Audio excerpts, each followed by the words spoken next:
What's going on, guys? Prosser Talk here, back again with my WWE Royal Rumble 1998 review. And I know Royal Rumble is going to be on tonight, so I'm not going to get it done in time, obviously, because I've got to do 99 soon. So yeah.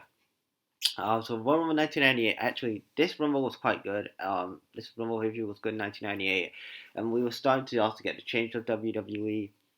1998 was the year that obviously Triple H was coming to in his own way as a slow becoming a main eventer. You had The Rock becoming a star. You had the Nation breaking away so much that The Rock would obviously go solo and what have you. Shawn Michaels would also take some time away to heal his back and his personal stuff. And obviously, this is where we start Rumble in 1998. So we have Vader in the opening match versus the artist formerly known as Goldust. A bit of story behind this that obviously Goldust uh, Goldust got rid of Marlene at the end of 1997, and uh, this is what it's match happened here. Obviously, Goldust is just the artist known as Goldust, and this was a good match here. Goldust was a heel here, and overall, I thought it was a good way to open up the Royal Rumble. Vader was with a Vader bomb because Luna's trying to hold on, and she takes the Vader bomb too. So yeah, it was a good match. And then we had my favorite part of the match. It was Max Mini, Nova, El Torito, not the El Torito from the Los Matadores, this other El Torito, and in a cruiserweight six-man tag team match with Sunny.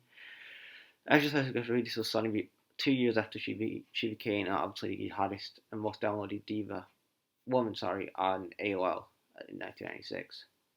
But this was a real good fun match, a lot of good flipping kicks, and I've got to say that Jerry Lawler he doesn't like mini Max Mini. Every shot he can get at him, even later on in the show, he's like, "Oh, stupid ass Max Mini." Like he hates Max Mini to a passion. Like Jerry Lawler on the show did hate Max Mini. Max Mini gets the win.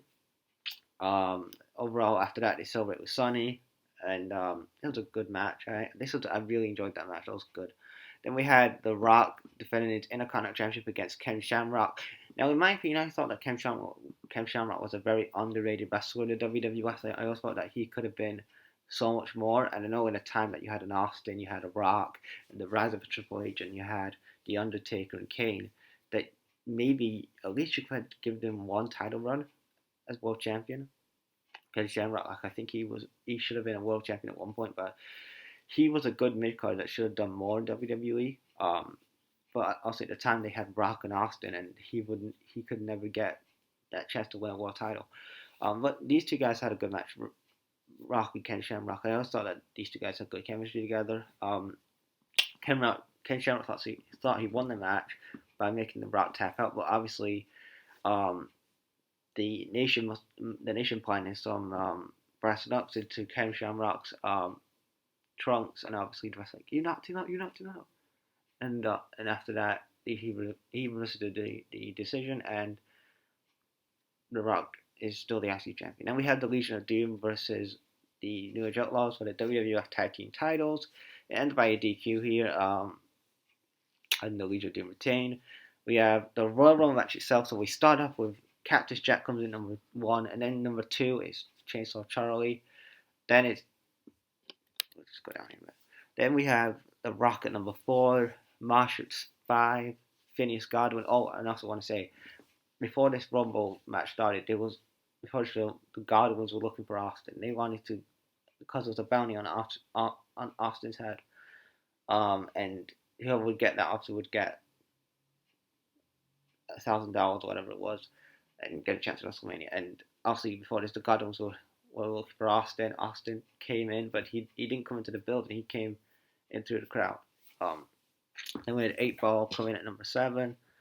Number 9 was Owen Hart, Bradshaw, Steve Blackman, D.L. Brown, Mark Merrill, Ken Shamrock, Thrasher, Mankind, the artist known as Goldust, Jeff Jarrett, Honky Tonk Man, Ahmed Johnson, Mark Henry, Skull. You had Steve Austin came in at number 24, Henry Godwin, Sadio Vega, came in at number 26. Farouk at 27. I do love at 28, and Chains at 28. Sorry, 29, and Vado's at number 30. And the final two was obviously Rock and Austin, and this was obviously looking at the future of what's going to be. Obviously, Austin at this point was already an established guy, but he was already established guy, but he didn't win the world title yet. Like at WrestleMania 13, he had that great iconic match with Bret Hart, where he had the I Quit match that got him over and made him this super popular babyface with the Austin 316 stuff. And then here he is again, a year later, going for another Royal Rumble win, but he then goes to finally get his title match against Shawn Michaels and he wins. So yeah, so Austin wins the match. Then we get onto the WWF title, which was on the line, and it's Shawn Michaels defending against The Undertaker. Obviously the stories here from Bad Blood, from when obviously Kane cost Taker the match with Shawn Michaels in the first ever Hell in a Cell match. So they obviously have that in mind, and a lot of bumps in here. Shawn Michaels obviously famously broke his back in this match. And at the end, Kane gets involved, and Shawn Michaels gets to win, retains his title. And then Kane and Paul Bearer, they set the casket on fire, and that's how Royal 1998 finished. So leave your thoughts, guys, in the comments, and I'll check you later.